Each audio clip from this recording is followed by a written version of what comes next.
On the frozen edge of Antarctica, a seal rests on a small platform of ice, surrounded by water so cold that a human body would lose strength within minutes.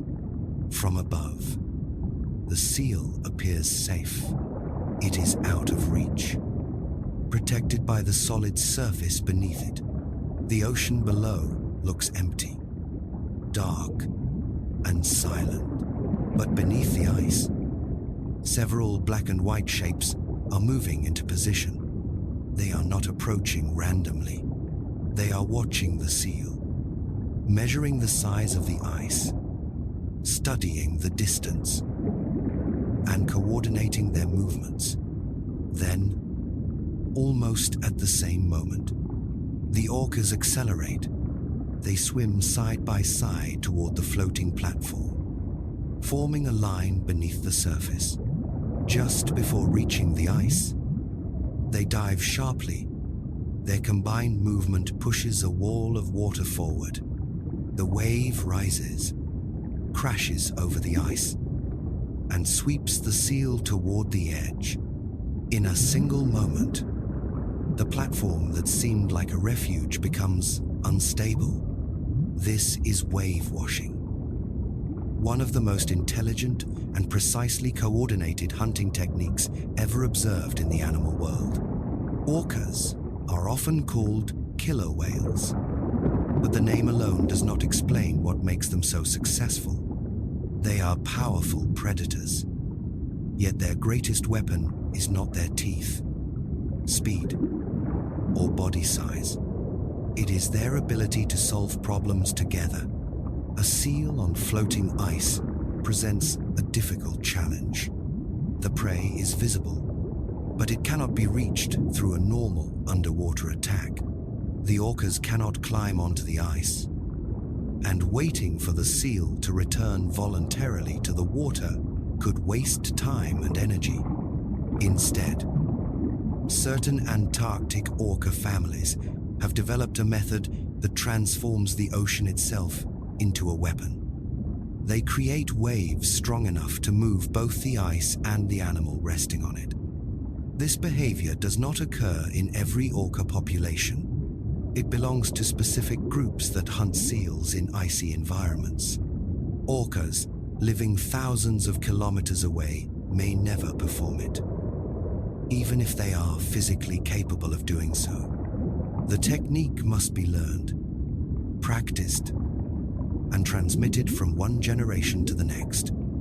A calf is not born knowing how to measure an ice flow or how fast to swim in order to produce the correct wave. It watches experienced adults, follows them during hunts, and gradually learns how each movement contributes to the final result. The hunt is not only an attempt to capture prey, it is also a lesson taking place beneath the surface. The first stage begins long before the wave. Orcas must locate the seal and evaluate the situation. Ice flows vary enormously in size, shape, thickness, and stability. Some are flat and low, while others rise high above the water. A wave that works against one piece of ice may fail against another. The whales appear to inspect the platform carefully. They may circle it, raise their heads above the surface, or swim underneath it. This behavior is sometimes called spy hopping, when an orca lifts its head vertically out of the water to observe what lies above. From this position, the whale can see the seal, study the ice, and possibly determine where the animal is most vulnerable. The orcas are gathering information before they attack. They must decide whether the flow is small enough to move, whether the seal is near the edge, and from which direction the wave should arrive. Wind, current, and the shape of the ice can all affect the outcome. A poorly positioned wave may simply rock the platform without dislodging the seal. A wave that is too weak may warn the prey and give it time to move toward the center. A wave that arrives from the wrong direction may push the seal to a safer position. Success depends on geometry, timing, and cooperation. Once the whales have chosen their approach, they begin to organize. Several orcas may line up side by side, maintaining similar speed and distance from one another. This formation is essential. A single whale can create a disturbance, but multiple large bodies moving together displace far more water. Their combined force generates a wave strong enough to wash over the ice. The animals must accelerate at the same moment. If one whale moves too early or too late, the wave may lose power or become uneven. Their bodies act like moving pistons beneath the surface, pushing water ahead of them. Just before reaching the flow, they dive, directing the energy upward and forward. The ocean rises as if struck from below. To the seal, the attack may appear without warning. One moment, the ice is stable. The next, freezing water crashes across it. The seal is thrown off balance, slides toward the edge, or is swept completely into the sea. But even then, the hunt may not be over. Seals are agile swimmers and may immediately attempt to climb back onto the ice. Some can use their claws and body weight to pull themselves onto the platform before the orcas reach them. The whales must anticipate this escape. One orca may position itself on the far side of the flow, waiting where the seal is likely to fall. Others remain beneath the surface, ready to block its return. The strategy resembles a coordinated trap. The wave forces the seal into a specific area, while the hunters control the water around it. Sometimes the seal escapes the first attempt. It may remain on the ice, move toward the center, or leap onto another flow. The orcas do not always give up. They circle again, reassess the situation, and prepare another wave. Each attempt may be adjusted. The whales can change their speed, dissolve formation, angle, or distance. They appear to respond to the result of the previous attack. This flexibility reveals that wave washing is not a rigid, instinctive sequence. It is a problem-solving process.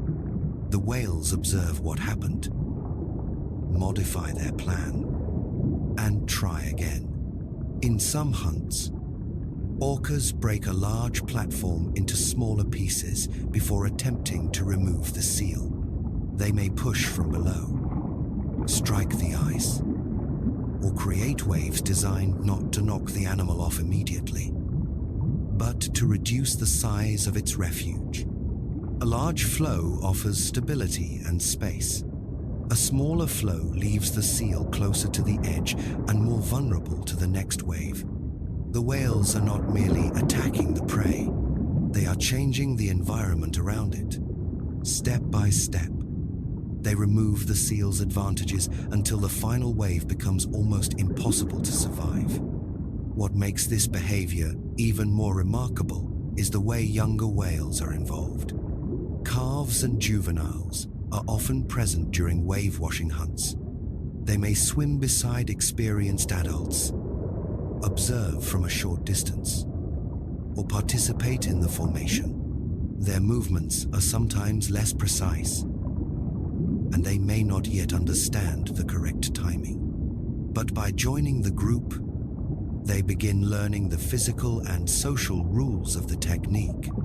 They feel how the water moves when several bodies accelerate together. They watch which whales lead the approach.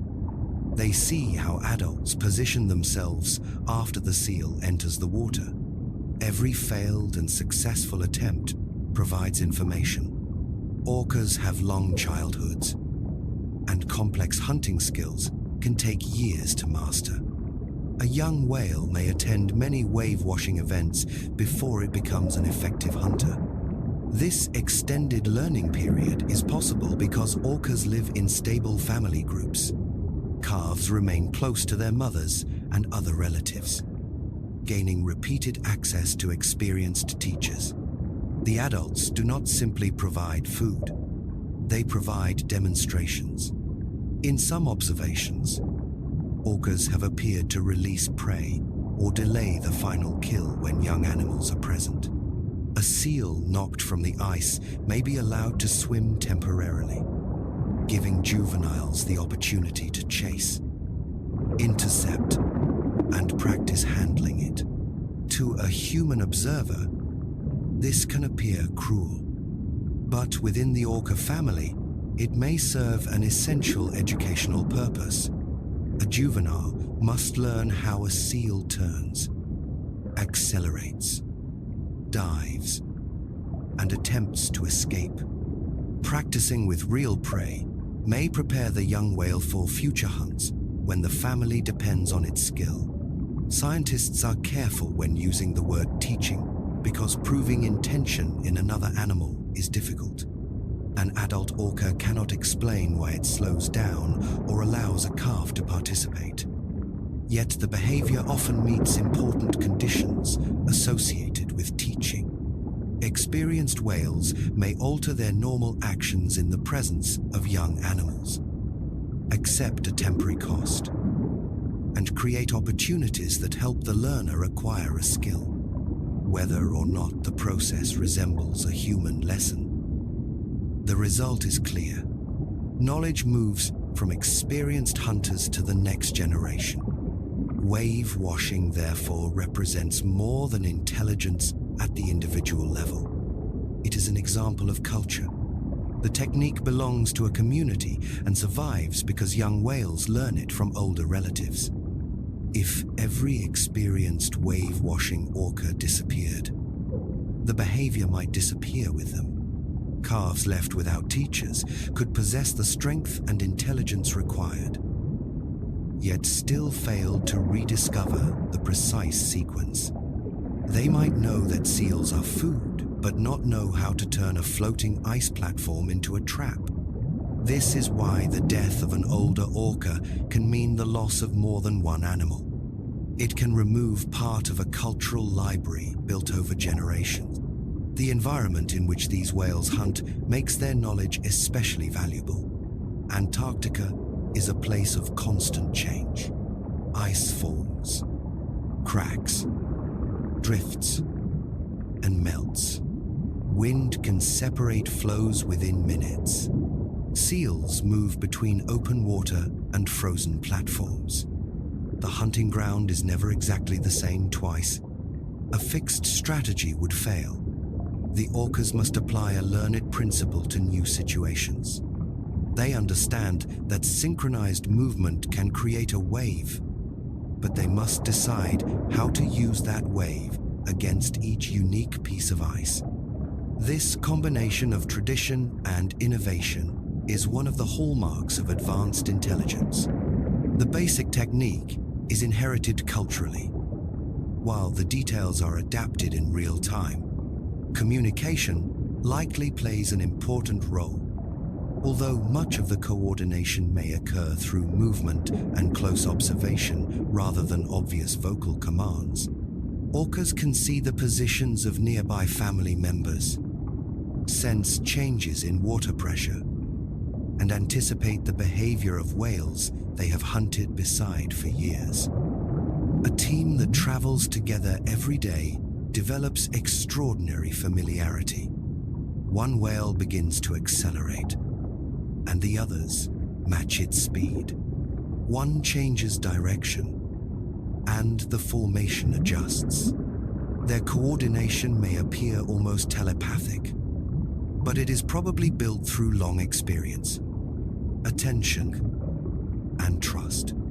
Each individual knows its role because it has repeated the sequence many times. This cooperation also reduces risk. A seal is smaller than an orca, but the Antarctic environment is dangerous. Ice, can injure a whale. A poorly timed approach may lead to collision. Energy is precious in cold water, and repeated failed attacks are costly. By working together, the whales increase the power of each wave and improve the chance of success. The reward is shared among family members, strengthening the social bonds that made the hunt possible.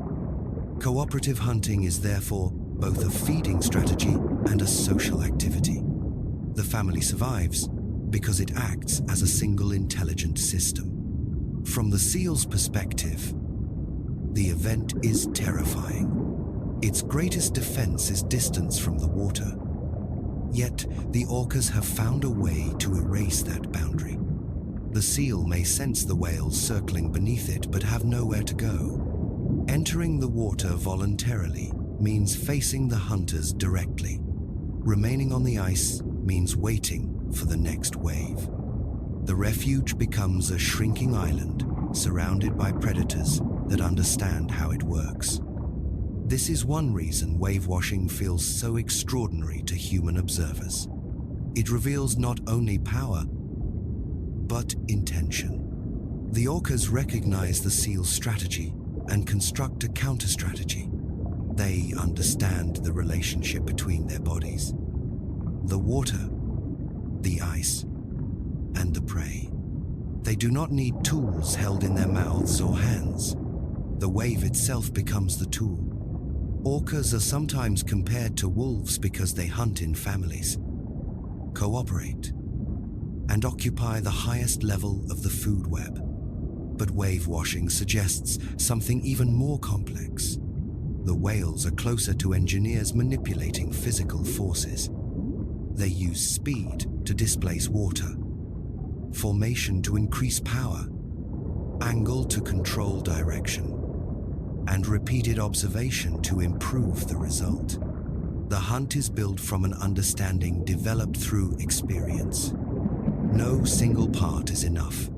Strength without coordination produces a weak wave. Coordination without correct timing fails. Timing without knowledge of the ice sends the energy in the wrong direction. Success emerges only when information, teamwork, and physical power come together. Somewhere along the Antarctic peninsula, a young orca swims beside its mother beneath a field of broken ice. Ahead, a seal rests on a small white platform. The older whales slow down and begin to circle. The calf watches them raise their heads, inspect the flow, and move into formation.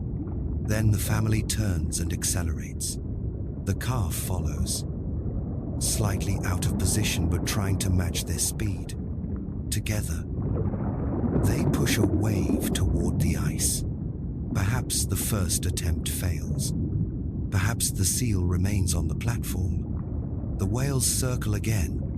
The calf has another opportunity to watch, adjust, and learn. Years later, that same animal may lead the formation while a younger calf swims beside it. The ice will be different.